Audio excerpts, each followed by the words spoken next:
Malheureusement, aujourd'hui, il est parti. Mais il y a donc un effet psychologique en toute maladie, quelle qu'elle soit. Il y a un effet psychologique. L'OMS reconnaît 85 à 86% des maladies comme dites fonctionnelles. C'est-à-dire où le psychisme a une influence sur le physique. Vous me direz, un simple ulcère de l'estomac, c'est physique ou c'est psychique? Votre avis? C'est physique. L'effet est physique. Mais l'origine, c'est le stress, l'angoisse, l'anxiété, donc un état mental. Ce qui ne veut pas dire que tout part du psychisme. Mais nous ne savons pas toujours quelle est la part psychologique et la part physique dans une maladie. Et le comportement de l'entourage est très important. Je vais vous dévoiler quelque chose ici, puisque moi j'ai fait 7 ans de fauteuil roulant, de béquilles et d'hôpitaux, pour une toute autre raison. C'est suite à un grave accident de la route, et j'ai été condamné à vie au fauteuil roulant, comme mon état ne le montre pas, puisque je n'ai toujours pas de nerf sciatique. Je suis donc officiellement inapte à la marche, sauf que j'ai développé à peu près 200 nerfs que vous n'avez pas, enfin, dont tout le monde a la cellule, mais qui n'ont pas été développés. Il y a les pygmées du Gabon développent certains nerfs que nous n'avons pas, ils grimpent au cocotier, et la plupart d'entre nous, si les gens en très bonne santé, même les tout jeunes, si vous êtes au pied d'un cocotier, si vous n'avez pas une échelle, vous n'y montez pas. Et même certains ne montrent même pas après le 4e barreau de l'échelle.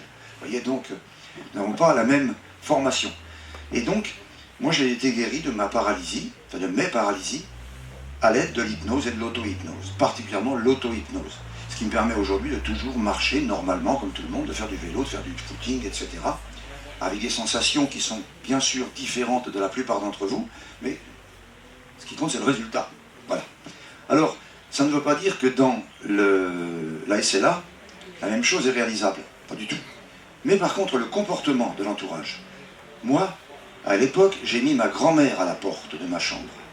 Ma grand-mère venait, « Oh, mon petit âne, tu souffres pas trop aujourd'hui ?» Et je me mettais à pleurer, d'office. Et même un jour, elle me dit, « Tu vois le Christ en face, fais ta prière, remercie le bon Dieu. Il était question qu'on te coupe les 2 jambes, ben on va t'en couper qu'une. » J'étais vachement content, hein, excusez-moi, mais ça vous met un moral d'acier, n'est-ce pas? Et elle est revenue autrefois, et à chaque fois, rien que de savoir que ma grand-mère allait venir, j'étais dans le détruit complet. Et il y avait 3-4 personnes de mon entourage, de ma famille, qui me détruisaient, alors que d'autres me boostaient. Et il y avait particulièrement un gars, Dominique Pelon, il s'appelait, qui était de Châteaubriand, parce que j'étais à Châteaubriand à cette époque, je suis de là-bas, je suis né à Retier, tout près d'ici. Hein. Et puis j'ai habité toute ma jeunesse à Châteaubriand, j'ai fait mes études à Rennes, et puis à Nantes.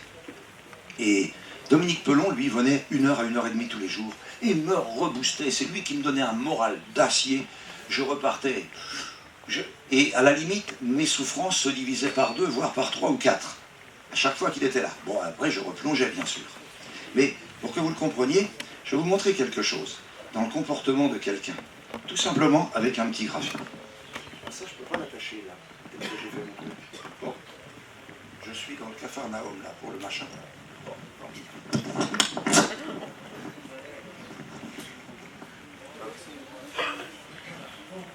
excusez-moi, j'avais prévu d'accrocher ça, mais comme il est scotché, c'est pas possible. Alors je vais prendre un graphique. Il y a un monsieur solide, la costaud, qui veut venir avec moi. Costaud. Ah, costaud. Alors, je leur montre quelque chose que vous n'allez pas voir. Ok? Vous voyez? Ces 2 graphiques. D'accord? Bon. Je vais d'abord lui montrer celui-ci. Vous allez voir, je ne vais rien dire, aucune suggestion hypnotique surtout. Rien. Pas de suggestion hypnotique. Je vais lui montrer celui-ci. Ensuite, je lui montrerai l'autre. D'accord? Et puis, vous allez voir, vous avez de la force dans les bras, monsieur? Vous êtes droitier ou gaucher? Droitier. Hein? Droitier. Droitier. Alors, on va se mettre de ce côté-ci. Vous allez vous mettre là, vous voulez bien. Et puis, tout à l'heure, vous tendrez votre bras droit par là-bas, de toutes vos forces, et j'appuierai du plus possible dessus. Vous regarderez pendant 10 secondes une image. Puis ensuite, vous rebaisserez le bras. Je vous ferai regarder une autre image pendant 10 secondes. Et vous recommencerez. D'accord? Vous allez voir toute la différence. Alors, regardez bien cette image. Fixez-la. Pendant, je compte. Hein.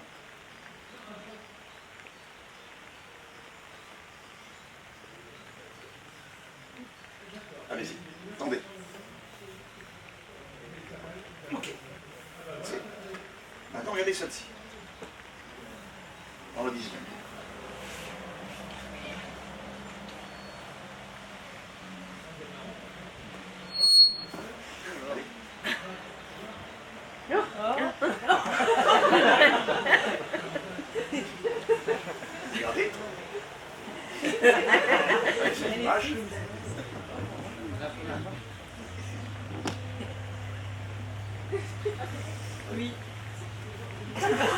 Par contre, regardez celle-ci.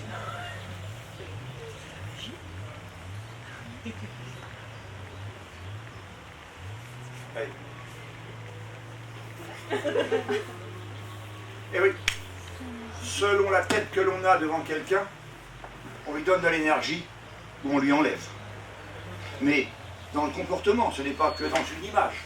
Là, c'est juste avec une image. Donc, vous voyez, la tête que l'on a. Maintenant, quelqu'un d'autre veut venir avec moi? Un costaud? Monsieur, vous voulez venir? Vous remplacer. Et je vais le montrer simplement. Vous êtes droitier, gaucher? Droitier, on se fait pareil. Avec mon comportement. Et je vous expliquerai ce comportement après. Alors, quand on le voit ça à la télévision, on dit, oh là là, quel pouvoir il a. Vous allez voir qu'il n'existe aucun pouvoir là-dedans. C'est juste un comportement. Un comportement verbal, un comportement non verbal, un comportement paraverbal, j'expliquerai tout à l'heure. Quand je vous le demanderai, pareil, vous tendrez votre bras de toutes vos forces et vous résisterez parce qu'il n'y a plus de tout mon poids. D'accord? La première fois, il y aura de la force. La deuxième fois, ce sera du beurre à la place du bras. Allez, tendez et résistez. Ok, laissez tomber. Maintenant, relevez, essayez de résister.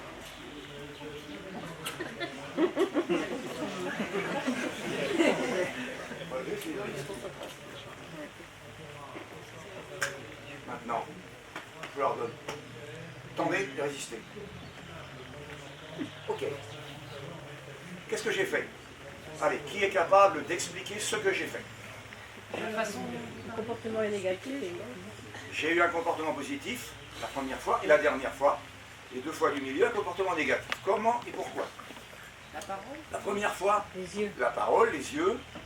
Vous savez que lorsque vous dites bonjour à quelqu'un, vous êtes tous pareils, vous regardez la personne d'un œil à l'autre ou dans un seul œil. Il faut savoir que lorsque vous regardez une personne dans son œil droit, vous stimulez instinctivement, automatiquement son cerveau gauche, cerveau du conscient, mais lorsque vous le regardez dans son œil gauche, vous stimulez le cerveau droit, schématiquement, parce que je ne vais pas vous faire un cours de psychologie ici. Hein. Vous stimulez l'autre cerveau, le cerveau de l'inconscient. Et quand vous le regardez entre les deux yeux, vous harmonisez les deux. Donc quand je lui dis tendez et résistez, je le regarde ici entre les deux sourcils. Et donc, association des deux cerveaux sur une action. Et en même temps, regardez bien le comportement. Je lui fais tendez et résistez. Mon comportement, je vous le fais de face. Tendez et résistez. Je mets de l'énergie dans mon bras, je mets de l'énergie dans ma voix. Alors que, après, alors il résiste, il a de la force, et puis après, je lui dis laissez tomber. Et là, mettez votre bras comme ça, et je fais regardez-moi, je le mets comme ça. Non, mettez-vous comme ça. Regardez mon comportement. Laissez tomber. Allez-y, laissez tomber. Et ma tête, je fais ça avec ma tête. Et ça avec mes bras, je laisse tomber. Et après, je lui dis, relevez et essayez de résister. Regardez bien mon comportement. Relevez et essayez de résister. Et il n'a aucune force. Alors, je vais tout de suite, moi j'ai travaillé beaucoup avec des grands champions sportifs, je ne vais pas vous donner de nom ici, des très grands champions, même du Tour de France cycliste. Et nous avons tous les champions, quand on leur dit, ils ont des astuces, les très grands champions ont des trucs comme ça, et ils savent, lorsque l'adversaire est plus fort qu'eux, et qu'ils savent qu'ils vont être battus, il n'y a qu'une seule solution, c'est affaiblir l'adversaire. Il y a plein d'astuces pour affaiblir l'adversaire. Moi j'ai obtenu des championnats de France de marathon, des championnats d'Europe de marathon, des Tours de France cyclistes, avec des grands champions qui justement affaiblissaient leur adversaire. Vous me direz après ils sont accusés de doping, parce que c'est pas possible, l'autre est plus fort que lui, mais simplement il y a des astuces pour affaiblir l'adversaire. Maintenant que je vous l'ai expliqué, normalement ça ne devrait pas marcher. Eh bien si, vous allez voir, on peut le faire 50 fois et ça marchera toujours. Donc notre comportement face au malade est hyper important. Il doit être positif, il doit être tonique, il doit montrer de l'optimisme et surtout pas du pessimisme et « Ah mon pote, ah, tu souffres pas trop, ah, t'as mal où aujourd'hui? J'avais mal nulle part, mais maintenant tu me le dis, tout compte fait, c'est vrai qu'en y réfléchissant bien, je crois que je vais me trouver une douleur quelque part. Vous voyez, c'est un petit peu ça. D'accord, hein? Donc je recommence. D'accord? Il sait exactement comment je fais pourtant. Hein? Tendez et résistez. Ok, laissez tomber. Maintenant, relevez et résistez. Et sans appuyer. Ok? Eh oui. Donc, notre comportement face au malade. On n'a pas le temps de réagir pour... Ah mais on va le faire plus lentement. Ouais. Relevez et résistez. Mais le timbre de ma voix, vous entendez? Relevez, essayez de résister. Relevez, essayez de résister. C'est pas tendez et résistez. Relevez, essayez de résister. Et puis si on le fait, bon, je ne vais pas le faire parce que là ça démoralise, il va se mettre à pleurer. Après, au bout de la 4e ou 5e fois, on dit à la personne, bon, maintenant, essayez de relever le bras. Et puis il dit, et pas plus. Alors, maintenant, il y a quelqu'un qui est victime de la SLA parmi vous. Et vous avez beaucoup de force dans les bras, cher monsieur? Encore un peu. Encore un peu? Vous voulez venir faire une expérience avec moi? Tu m'aideras? Vous m'entendez sans micro? Oui. Bon, ce sera très bien, ce sera parce que c'est pratique. Hein? Voilà. Vous te mettrez derrière monsieur pour le retenir. Vous mettrez aussi sur le côté pour le retenir au cas où. D'accord? Oui, on vous retenir. On va poser les béquilles. Vous apprenez à faire du ski. Quand vous saurez faire du ski, vous prendrez les bâtons, servir les bâtons pour aller ski, c'est ça. Hein? Donc, vous savez, vous allez tendre un bras sur mon épaule. Tendez un bras, mais comme ceci, dans l'autre sens. Voilà. Et vous résistez du plus que vous pouvez. D'accord? Hein? Je ne vais pas vous faire mal, mais automatiquement, je ne veux pas appuyer trop fort, mais il n'y a pas de force dans le bras.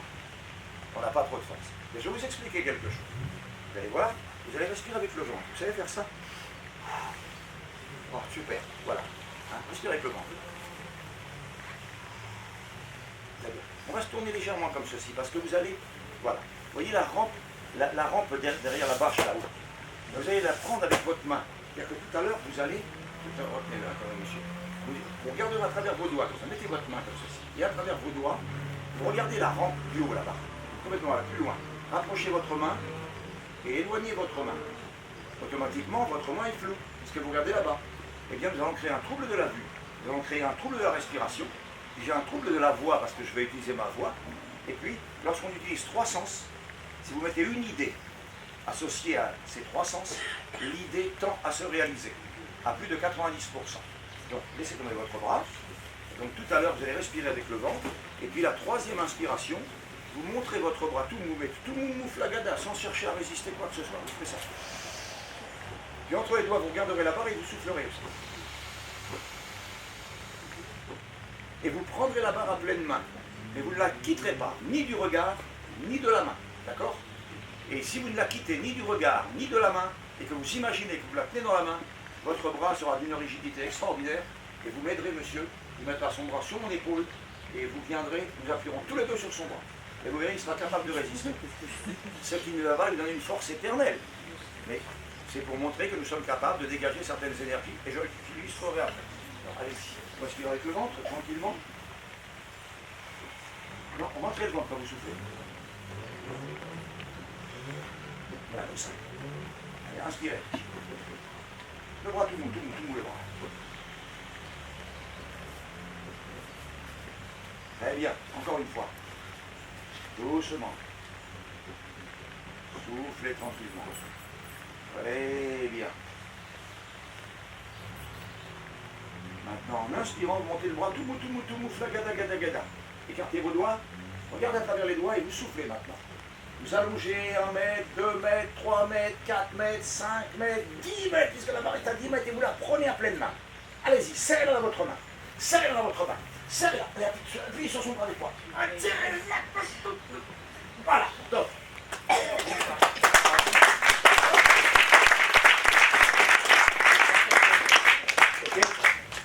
Bon, eh bien, il faut savoir que c'est pas éternel. C'est à un moment donné. Vous êtes pour redonner les béquilles à monsieur, merci à vous. Ok? Mais bien sûr, je vous remercie beaucoup. Nous pouvons booster les gens qui sont autour de nous, leur donner de la force, du moral, de la pêche. C'est pas du tout pareil que si on a autour de nous, oh mon pauvre vieux, tu souffres pas trop, comment ça va aujourd'hui, tu ne te sens pas dépérir. Alors là, hein, ben si, évidemment. Donc c'est tout simple. Mais évidemment, c'est dans le langage aussi. Tout à l'heure, je vous avais vu par la première expérience, je disais relevez et essayez de résister. Quand vous dites à quelqu'un le mot essayez, et vous le faites tous avec vos enfants, essaye de faire ce problème, essaye de faire ceci, essaye de faire cela, et d'office, il le rate. Ma sœur, qui a été directrice d'école, avec elle, j'ai fait une expérience avec 1620 gosses. Vous savez, les problèmes de fraction, la baignoire qu'on vide avec une louche et une petite cuillère, on a tous fait ça, n'est-ce pas, à l'âge de 9-10 ans.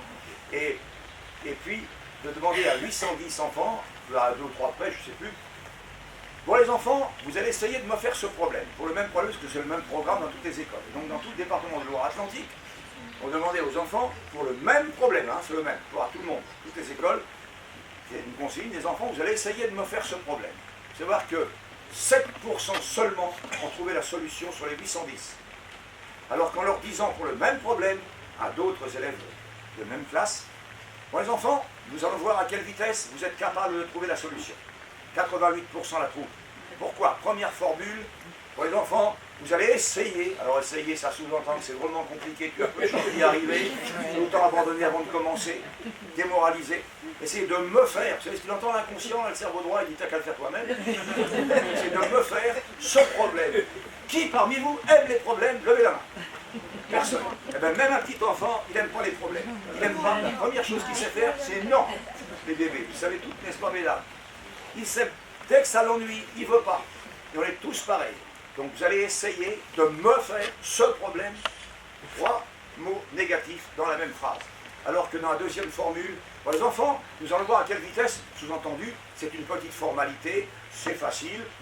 Alors nous allons voir à quelle vitesse. Vitesse, c'est moi qui vais gagner. Compétition, vous savez, on fait tous. Quand on était enfant, on a tous été, on veut être le premier. Nous allons voir à quelle vitesse vous êtes capables. On leur dit qu'ils sont capables. On leur dit pas, tu vas essayer. On dit, on va voir à quelle vitesse vous êtes capable de trouver, on ne parle pas de chercher, trouver la solution. On ne parle pas de problème, on parle de solution. 5 positifs en une phrase, 88% des enfants trouvent la solution. Donc déjà les parents, hein, avec vos enfants, vous avez compris. Mais par contre, avec les gens qui sont malades autour de vous, que ce soit de la SLA ou d'une autre maladie, soyez toujours positifs. Et éliminez de votre langage, essayez. On va tenter de faire ça. Si on essayait tel truc, il se pourrait que... Regardez les informations à la télévision, ça c'est très négatif parce que vous avez, comme il n'y a pas très longtemps, on le voit, mais alors ça, la même phrase, je l'ai entendue à peu près 40 fois en l'espace de 10-15 ans. À la télévision, quand on vous dit, d'après les milieux bien informés, nous avons eu vent d'un voyage express du ministre Untel dans tel pays, où il aurait rencontré son homologue machin. Ils ont dû parler de telle chose, on peut donc en déduire que dans les semaines à venir, il se passera cela. Hein? D'après les milieux bien informés, si c'est vrai, on les dit, on les cite. Nous avons eu vent, pour moi avoir vent c'est un P. Excusez-moi, hein? Comme ça c'est net, cru et compris par tout le monde. Nous avons eu vent d'un voyage express du ministre machin. Je ne sais pas, il était peut-être au lit avec la grippe ou alors en charmante compagnie. Hein? Dans tel pays où il aurait rencontré, s'il l'a rencontré, on dit où il a rencontré, où il aurait rencontré son homologue, un tel, ils ont dû parler de. Ben, ça veut dire qu'ils n'en ont pas parlé. Hein? S'ils se sont vus, ils ont dû parler de ça, mais s'ils ne se sont pas vus, et même s'ils se sont vus, c'est pas sûr, ils en ont parlé. Ils ont dû parler de telle chose, et nous pouvons en déduire que dans les semaines à venir, il se passera cela. Et ça, c'était encore la semaine dernière, pas tout à fait cette phrase-là, mais un truc à peu près du même genre sur un certain ministre français. C'est atroce, mais le problème, c'est que le journal télé, les infos, nous envoient du négatif. Nous ne sommes pas obligés de le subir, et nous ne sommes pas obligés de le faire subir aux gens qui sont malades autour de nous. Soyons positifs avec eux. Montrons-leur la pêche. Vous savez, à l'époque de ma paralysie, je suis allé au Venezuela, dans une peuplade d'Amérindiens où on vivait tout nu. J'ai vécu 6 mois et demi là-bas, et il y a quelque chose qui m'a pas subjugué sur le moment, mais c'est par la suite. Je vois des petits enfants, bon, on vivait tout nu là-bas, hein, parce que c'était le costume de peau qui était la mode. Hein. J'étais pas très à l'aise les 2 premiers jours, mais après on fait comme tout le monde. Et donc, je vois un petit, vous savez, comme marche les bébés, les petits enfants, 18 mois peut-être, et patatras, qui se casse la figure, qui tombe dans des petits cailloux bien pointus, là en quinconce, qui est planté dans les fesses, dans les ronces, et la mère le regarde, et le gosse il regarde sa mère, il a fait, il rigole. Elle lui enlève tous les cailloux, les ronces, etc. Alors elle est repartie avec le sang qui coulait sur les cuisses, c'est pas grave. Chez nous, imaginez, le même petit, même âge, il a les fesses à 18 cm du sol et il a une couche épaisse comme ça au derrière. Il tombe son petit cul sur la moquette dans l'herbe. Oh mon Dieu, oh c'est fait beaucoup le bébé. Et il envoie la sirène, parce qu'il voit sa mère qui est épouvantée, qui crie, ben, il fait pareil, il copie. C'est de la copie, c'est de la synchronisation. Ce que feront les élèves de l'école centrale d'hypnose tout à l'heure, ils se réentraîneront à des trucs de synchronisation en posant des questions, etc. Et donc ceux qui veulent pouvoir assister, ils feront plein d'expériences d'hypnose, d'auto-hypnose, avec moi, puis avec, on est une douzaine, là, 15, je ne sais plus. Donc, simplement, c'est de la synchronisation. Il faut savoir que le comportement que nous montrons induit le comportement des autres. Et malheureusement, si nous sommes 4 à avoir un certain comportement face à une personne, à votre avis, quel est le majoritaire? Les 4. Et on est capable d'emmener quelqu'un au cimetière comme ça. Figurez-vous que, ça va vous paraître bizarre, mais comme je me suis intéressé au Venezuela, à tout cela, puis on a également en Afrique noire, je me suis beaucoup intéressé à tout cela à l'époque de ma paralysie. Vous savez, quand j'ai vu des sorciers, c'est ça, ça n'est que ça, vous savez, toute leur sorcellerie africaine et tout, c'est basé sur des phénomènes de suggestion. Attention, tu sais, si en rentrant chez toi, tu vois un Milan noir qui passe au-dessus de ton toit, et puis, eh bien, fais très attention parce que tu vas tomber. Effectivement, les Milans noirs, il en passe 10 par jour sur le toit, et comme le gars, il rentre chez lui, il regarde en l'air, et il ne voit pas le caillou sur lequel il trébuche, et il dit, bah, le sorcier, bah, il a dit, je serais tombé. Évidemment, vous voyez, bah, je schématise un petit peu, mais ce qui est important, et c'est ça le principe de l'auto-hypnose, c'est du conditionnement et de l'autoconditionnement. Comme l'autre jour, cette femme qui me dit, monsieur Lebec, vous n'auriez pas l'heure? Je fais, ça dépend des jours. Oui, mais là, en ce moment, là, vous n'auriez pas l'heure? Si, en ce moment, je l'ai. Ben, vous me la donnez, ben, vous ne l'aviez pas demandé. Chérie, n'oublie pas ton pense-bête. Ben, moi, je ne suis pas bête, je vais donc oublier. N'oublie pas. Elle te dit d'oublier. C'est pense à ton aide-mémoire. Pas n'oublie pas ton pense-bête. D'accord? Tu ne pourrais pas me donner un coup de main? Non, mais un coup de pied si tu veux. Hein? Tu ne pourrais pas me donner un coup de main? Tu ne pourrais pas. Ben non. On induit le non. Ou alors, s'il te plaît, peux-tu m'aider? C'est pas pareil. Vous voyez? Eh bien, toute notre vie fonctionne comme ça. Le malheur, c'est que en Occident, en Europe de l'Ouest, et particulièrement en France, il faut savoir que c'est la France qui a le langage le plus négatif de toute la planète. Vous allez en Afrique noire, on ne sait pas parler un langage négatif. Quelque chose qui est négatif, on n'en parle pas. En Inde non plus. On parle de ce qui est positif et on ne parle pas du négatif. Parce qu'on part du principe, vous savez, dans le bouddhisme et tout ça, ils partent du principe que s'ils parlent du négatif, ils vont l'induire. Mais c'est vrai. Est-ce que certains parmi vous connaissent le livre Le Secret? Je conseille à tout le monde de lire ce livre, et puis en deuxième de lire le livre de Charles Haanel, qui s'appelle La clé de la maîtrise. Particulièrement pour des gens comme vous, monsieur, des gens qui ont certaines maladies, que ce soit la SLA ou une autre, c'est d'apprendre à positiver tout. Même le pire. Même ce qui pouvait paraître être le pire, apprendre à le positiver, à trouver le contrebalancement. Parce que c'est comme les plateaux d'une balance. Vous savez, si on est là, il faut charger de l'autre côté, faire remonter. C'est ça le principe de l'auto-hypnose. Vous savez, s'hypnotiser, c'est rien du tout. Vous pouvez hypnotiser n'importe qui. Comme vous le voyez en télévision, on utilise, si vous avez fait le truc, tendez, résister, sans vous expliquer, il a un pouvoir extraordinaire. Ah bah ouais, il a plus de force. Il peut faire plein de choses comme ça. Vous voulez faire un petit truc avec moi? Non. Vous savez, regardez, vous allez bien fermer vos mains comme ça, hein? Je vous endors pas, je vous rassure tout de suite, en plus c'est humide à tout. Hein? Voilà. Et puis, vous allez me regarder avec vos deux doigts, je vais écarter ces deux doigts, ok? Et vous allez me regarder entre les deux doigts, d'accord? Vous me regardez, et puis, moi je mets de la super glue ici. Voilà, une super glue imaginaire, hein, c'est que de l'imaginaire. Et puis maintenant, je vais serrer. Je vais serrer, et vous allez, comme ça, voilà, je vais serrer. Et puis, vos doigts vont se rapprocher. Et puis à un moment donné, ils vont se toucher. Et quand ils vont se toucher, je vais compter jusqu'à 10 le temps de collage. Hein, parce que la super glue, c'est 10. Voilà. Allez, je serre encore un petit peu. Voilà. Ils se rapprochent. Je serre encore un coup. Voilà. Ils vont bientôt se toucher. Je serre encore un petit peu. Je visse encore un petit peu. Voilà, ça y est. Je vais les mettre face à face. Voilà. Et je vais compter jusqu'à 10 maintenant. et à chiffre 10, vous essaierez de les ouvrir et vous ne le pourrez plus car ils seront complètement collés. La colle sera sèche, mais rassurez-vous, je vous les enlèverai après. Je commence à compter 1, voilà. Regardez bien, c'est le doigt la colle qui sèche maintenant. 2, qui sèche de mieux en mieux. 3, j'en ai toujours ma voix. 4, voilà.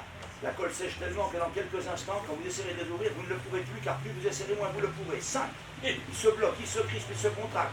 6, il se serre de plus en plus. 7, voilà, c'est de plus en plus net. 8, ils sont complètement bloqués, complètement crispés, complètement serrés, à tel point que 9, au prochain chiffre, vous essayerez de les ouvrir, vous ne le pourrez plus, car plus vous essayerez, moins vous le pourrez. Allez, 10, essayez de les ouvrir, vous ne le pourrez plus. Allez, essayez, plus vous essayez, moins vous le pourrez. Rassurez-vous, rassurez-vous. Regardez-moi dans les yeux. Hop là, c'est fini, il se décolle. Peur, hein? Ce n'est que de la suggestion. Ce n'est que de la suggestion, mais j'ai utilisé le timbre de ma voix. Parce que si je vous avais dit, ouais, bah, je sais, il se colle, ça ne marchait pas. Il y a le timbre de ma voix, il y a les mots que j'ai utilisés, il y a le regard que j'ai utilisé. Quand je veux, au départ, quand vos doigts sont écartés, je vous regarde dans votre œil droit, dans votre œil, ma droite à moi, dans votre œil gauche, si vous voulez, pour stimuler votre cerveau droit, qui représente en quelque sorte schématiquement le passé. Et puis quand je dis maintenant ils sont bloqués, je regarde dans l'autre œil qui représente l'avenir, vous ne pouvez plus le décoller. Et quand je veux vous les décoller, je regarde de nouveau dans l'autre œil, et je change de timbre de voix. Oui, mais ce qui est dommage, c'est que très peu de gens connaissent ça. Ça s'apprend uniquement dans certains groupes initiatiques, dans certaines obédiences discrètes, à très haut niveau, alors que ça devrait appartenir à tout le monde.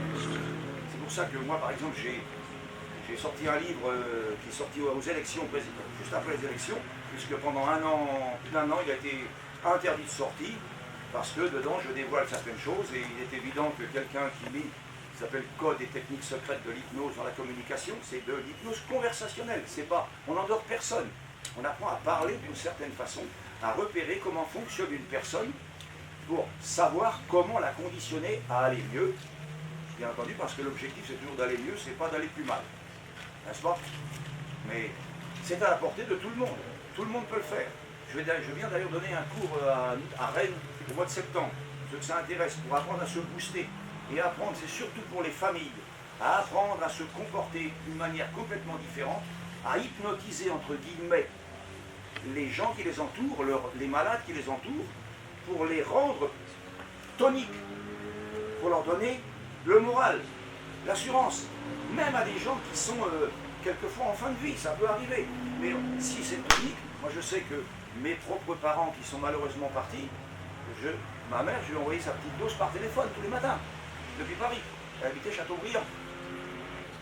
Parce que je l'avais conditionnée sur quelques mots, et je lui ai envoyé ces mots-là par téléphone, et elle avait une pêche d'enfer, elle ne voulait pas de médicaments, et elle est partie sans souffrance, alors que c'était pas logique dans le cas qu'elle avait. Mon père, c'était pareil. Bon, vous me direz, les parents, quand ils avaient 75 ans, ils disaient, c'est pas toi qui vas nous apprendre ça, c'est nous qui t'avons fait. Mais par contre, quand ils en avaient 85 et qu'ils souffraient, là, ils étaient prêts à tout accepter. Vous voyez, c'est souvent, hein, nul n'est prophète en son pays, n'est-ce pas? Et surtout avec sa famille. Mais sauf que lorsqu'on est dans le désarroi, on est prêt à tout accepter. Voilà. Alors, des questions par rapport à cela? Oui. Oui, parce que, entre guillemets, ça me culpabilise. Ah non, mais vous n'avez pas, vous n'êtes coupable de rien. Lorsque je suis la femme de ceux qu'elle a laissé là, Oui. il faut être positif. Oui. Et moi, je suis dans le négatif. Ben, je peux vous apprendre l'inverse. Et voilà, je veux dire que... Mais ce n'est pas de votre faute, vous n'êtes pas coupable. Ne dites pas je culpabilise, parce que il n'est même pas responsable. Vous savez, pour être coupable, il faut avoir fait exprès. Imaginez que vous ayez un accident de la route. Vous avez grillé un stop, vous ne l'aviez pas vu, parce qu'il était caché par des arbres ou un camion. Et puis dans la voiture que vous percutez, il y a une personne qui meurt. Vous êtes quoi? Responsable, coupable, vous êtes quoi? Ça mange. Rien du tout. Vous n'êtes pas coupable, vous ne saviez pas qu'il était dedans, il aurait très bien pu être dans la voiture. Vous êtes responsable de l'accident. C'est les assurances qui s'arrangeront entre elles. Vous avez juste fait un accident. Mais ce n'est pas de votre faute, vous n'êtes pas coupable. Vous êtes responsable de l'accident, mais vous n'êtes ni coupable ni responsable de la mort de la personne. Vous voyez? Alors donc, je vais dans un cas extrême pour vous faire comprendre. Et je n'aime pas ce mot culpabilité, parce que malheureusement, plein de gens culpabilisent lorsqu'ils ont fait une erreur. mais parce que nous avons été conditionnés dans l'enfance à être coupables. Oui, tu te rends compte avec ce que tu as fait, ça y est, abominable, la moindre bêtise. Non, voilà, justement, au contraire de ce que nous disons aujourd'hui, vous pouvez peut-être changer votre comportement, et bien d'autres comme vous d'ailleurs, parce que ça s'apprend, c'est à portée de tout le monde. En 2 jours, on apprend. Et ça change la vie. Vous avez des enfants? Et ça change la vie auprès des enfants. Vous savez, c'est les enfants qui sont là? Non. Vous voulez venir avec moi là un instant? Vous venez aussi, monsieur? Vous voulez venir? Vous savez lâcher prise tous les deux? Il faut apprendre à lâcher prise par rapport à la maladie et lâcher prise par rapport à tous les événements de la vie. Tenez-moi chacun votre bras, comme ça. Voilà. Hein? Puis imaginez maintenant que ces bras ne sont plus à vous, ils sont à moi, c'est-à-dire complètement décontractés, comme chacun peut le constater. Prenez mon bras à moi. Soulevez-le, vous le lâchez quand vous voulez. Ça, c'est décontracté. Ça s'appelle lâcher prise. Le problème, c'est que plein de gens ne savent même pas lâcher prise en dormant. Il y a des gens, ah oui, merci. Il y a des gens, quand ils dorment, faites-le dès ce soir. Si vous vous réveillez, vous avez votre conjoint qui est en train de gonfler. Délicatement, vous lui prenez son bras par la manche de pyjama, comme ça par le bras, vous lui soulevez, et puis tout doucement, vous lui lâchez. Et regardez, vous voyez ce qu'il vient de faire? Tranquillement, il descend son bras. Ben, vous verrez que pendant une personne qui dort, elle redescend encore plus doucement. Tout doucement, il ne faut pas s'énerver. Hein? Tout doucement, mais ça veut dire qu'elle n'est pas en lâcher prise. Parce que quelqu'un qui lâche prise, prenez un enfant. Vous avez tous porté un petit enfant. Il est en lâcher prise. Les enfants, ils savent lâcher prise. Tout de suite. Hein? Soulevez son bras. Vous lâchez, ça tombe. Voilà, d'accord. Il n'y a que les adultes, parce qu'on leur a appris à soi-disant maîtriser. Garder le contrôle. Oui, le contrôle de la connerie, ça c'est sûr. Hein? Mais lâchez prise, donnez-moi votre bras. Non, vous voyez, je lâche, hop, elle le fait tomber après. Non, c'est pas ça lâcher prise. Non, je ne sens pas le poids de votre bras. Vous voyez? Et ça s'apprend. Mais il faut 20 minutes, une demi-heure à peu près pour apprendre à lâcher prise. Après, il faut s'entraîner un petit peu. Mais nous devons apprendre à lâcher prise par rapport à un événement, par rapport à quelqu'un de notre entourage, par rapport à notre job, par rapport à nos sentiments, par rapport à la vie en règle générale. Nous devons apprendre à lâcher prise. Il faut savoir qu'il y a des montgolfières ici qui vont décoller ce soir, n'est-ce pas? Une vingtaine de montgolfières. Et demain matin également. J'ai dit une bêtise, il fallait pas que je le dise. Bon, voilà. Eh bien, vous savez, quand c'est imaginaire. C'est imaginaire. C'est imaginaire. C'était juste pour donner une image. Hein, voilà. Vous savez qu'une montgolfière, pour s'élever, il faut faire quoi? Lâcher du lest. Eh bien, dans la vie, pour s'élever, il faut lâcher prise. Il est impossible de s'élever dans la vie, physiquement, ou psychiquement, ou moralement, ou intellectuellement, ou affectivement, ou sexuellement, c'est paradoxal, sans lâcher prise. La réussite est à base de lâcher prise. Il n'existe pas de réussite sociale ou professionnelle ou financière ou quoi que ce soit sans lâcher prise. Tous les grands patrons que vous voyez qui disent comment ils font, ils lâchent prise. Ils savent lâcher prise. Et malheureusement, on entretient le soi-disant petit peuple dans le contrôle. On vous a tous dit, si tu veux, tu peux. La plus belle ânerie qu'on ait pu vous dire dans la vie. C'est pile le contraire. Ça vous est arrivé qu'on vous dise, dis donc ton voisin le type à la voiture bleue, là, comment il s'appelle déjà? Ah, monsieur, alors je sais là où je peux le dire. Ah, puis plus vous voulez trouver le nom, moins vous le trouvez, vous êtes tous d'accord? Eh oui. Et puis vous dites, bon tant pis, je te le dirai demain. Vous mettez à parler d'autre chose et hop, le nom revient tout seul parce que vous avez lâché prise. Donc, toute la réussite est à base de lâcher prise. Monsieur, tout à l'heure, je lui ai fait lâcher prise. Complètement. Parce que par la maladie, vous vivez la maladie. Donc vous êtes dans la crispation. Puis à un moment donné, j'ai réussi parce que je vous ai fait lâcher prise, je vous ai fait respirer, puis tout d'un coup j'ai vu que votre bras, ça y est, il était tombé, et puis je vous l'ai soulevé doucement, en disant, maintenant vous inspirez, puis le bras s'est soulevé, puis vous regardez, et vous n'avez fait aucun effort pour résister. Votre effort c'était d'allonger le bras pour tenir la rampe qui était là-bas. Et si bien que quand quelque chose est tendu d'un point à un autre, on ne peut pas le plier. Donc on ne pouvait plus plier le bras. Alors que je suis certain que vous n'avez fait aucun effort. Vous avez vu? Monsieur, vous avez vu un peu le poids qu'on a déployé? Il appuie tellement fort que c'est moi qui ai mal à l'épaule. C'est moi. Hein? Et votre bras ne pliait pas. Pourquoi? Parce que vous étiez dans le lâcher-prise, figurez-vous. Là, vous l'avez fait sur mon bras le plus fort. Sur mon bras qui est le plus atteint, c'est mon bras gauche. On peut le recommencer sur votre bras gauche. Une force dans un bras qui est plus faible. Vous voulez qu'on le fasse? On ne va pas le refaire là, si vous voulez, parce qu'on va peut-être parler d'autre chose. Mais si vous voulez, tout à l'heure, vous restez un petit peu, on vous le fait. Exactement pareil. Parce que si ça peut se faire sur le bras, ça peut se faire sur les jambes. Pour certains messieurs, ça vous intéresse, sur n'importe quel des 5 membres. Bon, je plaisante. Je plaisante. Hein, voilà, je blague. Vous n'avez pas besoin de ça. Bon, on vous croit sur parole. Ce genre de choses, c'est MMS, hein, vous savez. À 20 ans, c'est matin, midi et soir. À 40 ans, c'est mardi, mercredi, samedi. À 60 ans, mars, mai, septembre, et à 80, mes meilleurs souvenirs. Bon, voilà. Merci, vous pouvez vous asseoir. Vous restez avec moi tout à l'heure, on en parlera si vous voulez. Quelques questions? Non. Non? Ben, super. J'ai ça maintenant ce qui t'intéresse, toi. Bon. Voilà. Donc, ce soir, figurez-vous que, parce que vous voyez à la télévision de plus en plus des spectacles d'hypnose avec... alors les gens se disent, bah non, mais ça c'est du spectacle. C'est la même chose. La musique. À votre avis, est-ce qu'il y a de la musique de spectacle et de la musique sérieuse? Toute la musique peut être spectacle. La musique de chambre peut être un spectacle. L'opéra est un spectacle. Johnny Hallyday est un spectacle. Mais c'est la même, ce sont les mêmes techniques. Vous savez, ce sont les mêmes instruments. Ce sont des styles différents. Et bien en hypnose, il faut savoir que des instruments pour en jouer, il y en a quelques centaines. Et des styles d'hypnose, il y en a également quelques centaines. Enfin, plus d'une centaine en tout cas, excusez-moi. Peut-être pas quelques centaines. Mais plus d'une centaine. Et aujourd'hui, on parle beaucoup, par exemple, d'hypnose ericksonienne. Vous avez entendu parler de ça, quelqu'un? Voilà. Parce qu'il y a un grand psychiatre, Milton Erickson, qui a fait quelque chose d'extraordinaire,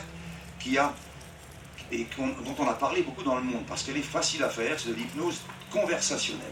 Et c'est justement cela que n'importe qui peut pratiquer parmi vous. Alors que certaines hypnoses dites instantanées, rapides, utilisées souvent pour un urgentiste qui va, vous savez, le pompier, le médecin anesthésiste qui va sur le terrain, il y a un accidenté qui a des boyaux sur la route, il n'y a pas une seconde à perdre. Donc, hop là, hypnose instantanée en 5 secondes, et le patient est anesthésié. Ça, c'est faisable, c'est ce que j'enseigne aux anesthésistes, puisque maintenant, nous, l'école centrale d'hypnose, elle est agréée à GDPC, c'est-à-dire tous les médecins qui veulent apprendre, eh bien, ont un remboursement, même sur les études qu'ils font chez nous, pour apprendre à anesthésier, pour apprendre les méthodes antidouleurs, etc.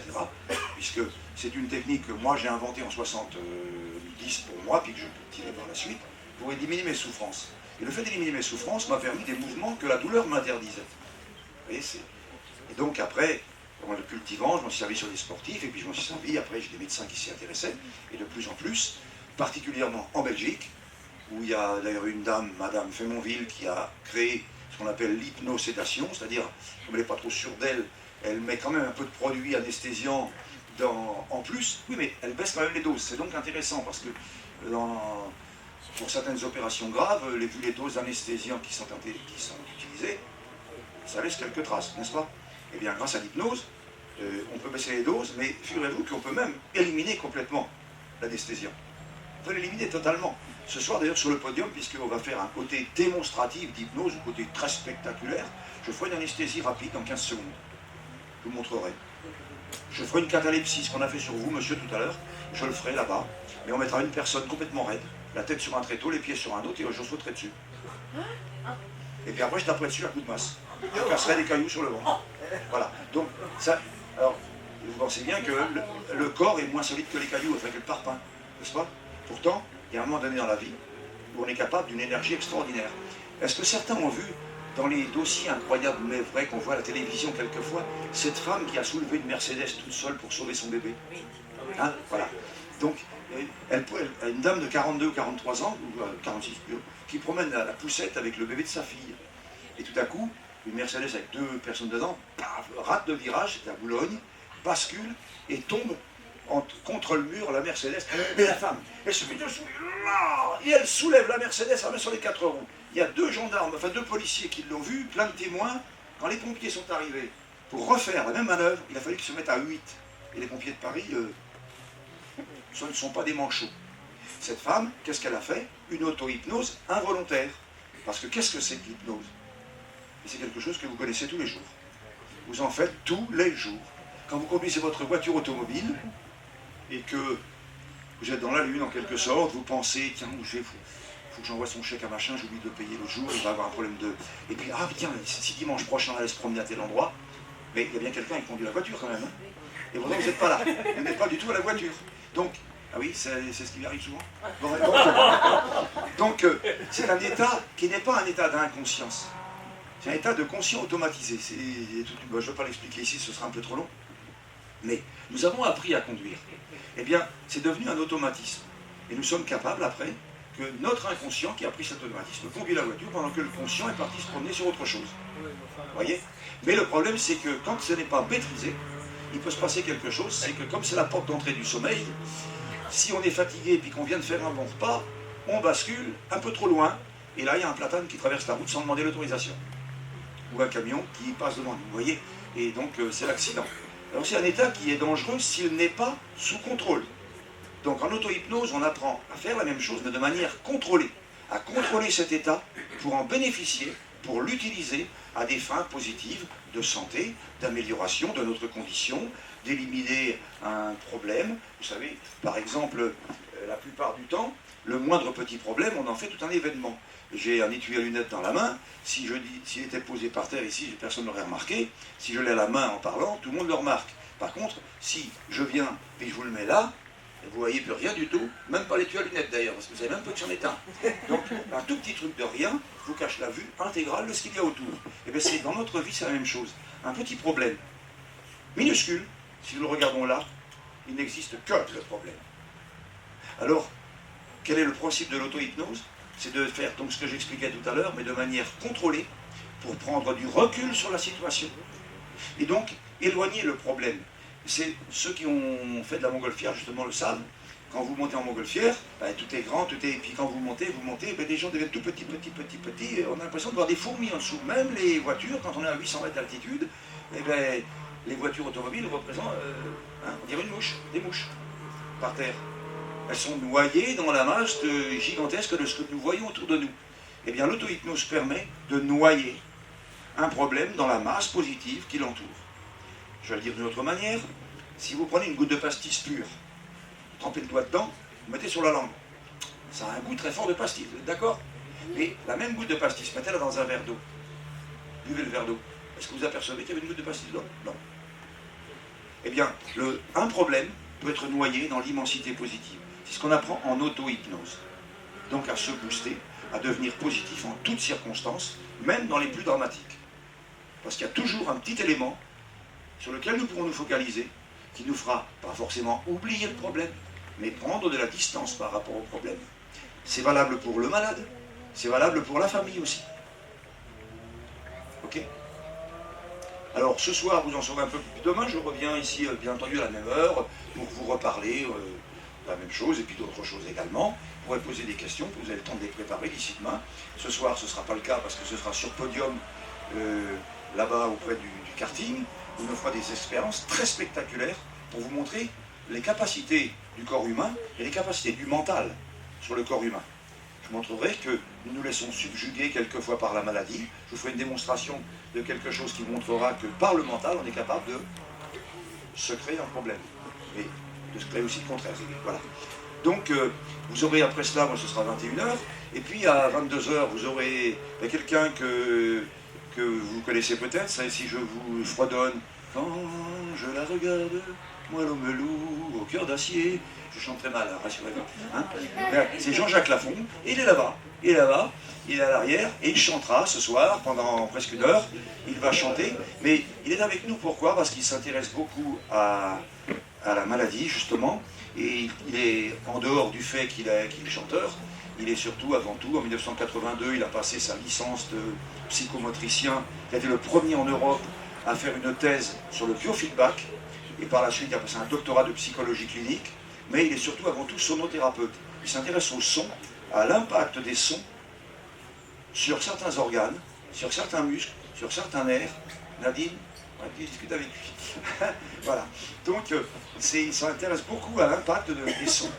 Et déjà avec lui, nous avons mis au point des techniques pour faire maigrir sur des fréquences qui agissent sur certaines cellules et qui permettent de fondre les kilos et non pas de perdre du poids. Hein? Vous voyez, tous les magazines, perdez 5 kilos par mois, perdez, on vous conditionne à perdre. Non, Nous, on élimine les kilos superflus pour gagner en esthétique. On se débarrasse des bourrelets disgracieux pour gagner en harmonie. Il faut toujours se débarrasser de quelque chose pour gagner autre chose à la place. Et c'est le principe de toute la santé. Nous sommes le produit de nos pensées. Et toute pensée agit tant qu'elle n'est pas remplacée par une autre plus puissante. Quand je dis puissante, ça veut dire plus valorisante, plus enrichissante, plus gratifiante, plus honorifiante, etc., etc. Mais nous devons systématiquement enlever quelque chose pour mettre autre chose à la place. Car si nous ne mettons pas autre chose à la place, il n'y a pas de guérison. Et c'est valable pour n'importe quelle maladie. Et ça, je l'affirme. Ça n'engage que moi, mais je l'affirme. Hein? Par exemple, un truc tout bête, la cigarette. Ah, c'est plus fort que moi, j'ai besoin. Personne n'a besoin de cigarette. On n'est pas né avec une cigarette au bec, c'est une envie. C'est pas un besoin. Mais le problème, si vous ne remplacez pas la cigarette par autre chose, la personne rechute. 3 semaines ou 3 mois plus tard, elle refuse. Il faut la remplacer par autre chose. Et les kilos qu'on a en trop, il faut les remplacer par autre chose. Aussi. Et oui, parce qu'autrement, on reprend les kilos. Parce que les kilos, c'est souvent une carapace contre quelqu'un, contre quelque chose, contre une situation.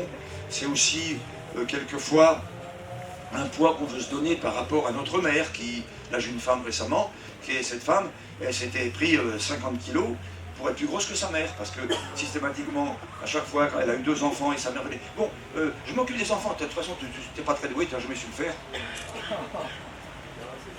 Eh bien, ça donnait du poids, mais un poids physique. Je lui ai fait comprendre qu'il fallait dire à sa mère un mot bien français qui commence par M, hein, gentiment, poliment, lui dire « Maman, est-ce que ta mère voulait s'occuper de tes gosses ?» « Non, alors tu restes chez toi, je m'occupe des miens.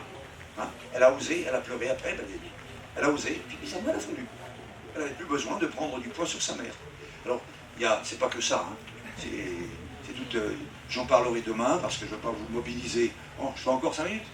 Oui, bon, alors, je vais en parler un tout petit peu alors. Parce que j'en ai vu certains qui se disent, j'ai vu certains qui ont justement quelques petits kilos en trop, qui se disent, ah merde, il n'en parle pas. Bon, eh bien, vous savez qu'il y a 3 raisons pour lesquelles on prend du poids. Soit qu'on mange trop, soit qu'on mange trop mal, soit qu'on assimile mal. Sauf que ces 3 raisons, elles ont des causes. Quand on mange trop, merci papa, merci maman, qui disait mange, sinon tu grandiras pas. Fuis ton assiette, sinon tu seras un imbécile. Si tu ne manges pas, plus tard tu n'auras pas de boulot. On embauche que les grands, les forts et les costauds. Imaginez, si on nous dit cette phrase, si tu ne manges pas, plus tard tu n'auras pas de travail. Le pauvre gosse, il va se gaver. Hein, parce que maman le gave, ou papa le gave, mais à chaque fois en lui disant, si tu ne manges pas, tu n'auras pas de travail. Voyez, ça ne change rien à sa vie, il oublie. Et puis 40 ans plus tard, devenu adulte, s'il a le malheur de perdre son emploi, il prendra 7 ou 15 kilos en 6 mois parce que son inconscient, son cerveau droit, lui dira « Pour avoir du boulot, bouffe !» Parce que tant que tu ne bouffes pas, tu n'auras pas de boulot. Et là, parce que tout ce que nous avons, tout ce qui nous a été dit au minimum 28 fois, est inscrit dans notre inconscient ad vitam aeternam, tant qu'il n'est pas remplacé par autre chose, comme j'ai dit tout à l'heure.